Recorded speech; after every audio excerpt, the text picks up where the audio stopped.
Hi, this is Peter and welcome to Ask a Marketing Nerd. I'm going to answer a question today from a guy by the name of Greg Smith. One of my favorite questions: how do you measure the return on investment for B2B marketing in a complex environment when the activities span a long period of time? His example was 18 months. And I've got sales activities and marketing activities to consider. I'm going to give you 3 different ways to do that, and hopefully one of them will work out for you. So here's an example of a little chart of my sales cycle. Over 18 months, I've got a bunch of different activities that are both sales activities and marketing activities. Each one of these might be an activity, it might be an event, it might be an email campaign, it might be an ABM program that you're running. Each activity you think might have an ROI. The reality is, as Greg alluded to, it takes many of these different interactions to get a sale over the line. Sometimes I have to get sales involved. They do 3 demos, they do a contract and push things over the edge. How do I figure out the return on an investment? A couple of ways. Way 1 is a CAC model. So what's the customer acquisition cost? So I take a time slice of my entire calendar, let's say a quarter in this case, and I say, give me everything that I spent during that period of time on sales and everything I spent on marketing.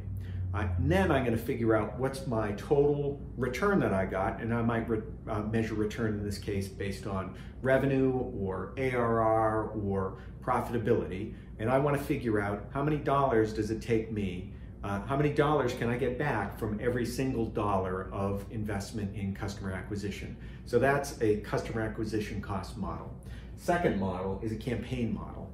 I like this one a lot because it can get you more precise. Instead of looking at the individual tactics, what you need to do is zoom out, group all these things together over a long period of time and say the sum total of all these activities is a campaign.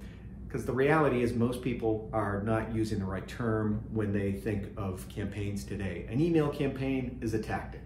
If you do all these things together, say I'm doing a big push into the insurance industry, everything related to the insurance industry push, anything that's brand related, anything that's demand related, anything that is sales related, all of that activity for an 18-20 month period, I'm going to look at that as the total cost related to my campaign pushing into the insurance industry.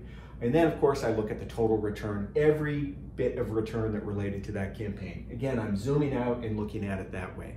The third way, if you don't like that, is the waterfall method. In the waterfall, what you want to do is you can look at smaller granular chunks of your activities, and you need to build your waterfall model that says what's the value of each, the cost and the value of each step along the way in my waterfall model. Again, I'm zooming out and looking at all these pieces together. What does a net new opportunity, what's that worth? And then I can look at how many net new opportunities I created from all the activity. So that's the key. Zoom out, 3 methods to do it. Greg, I hope that helped. Thanks.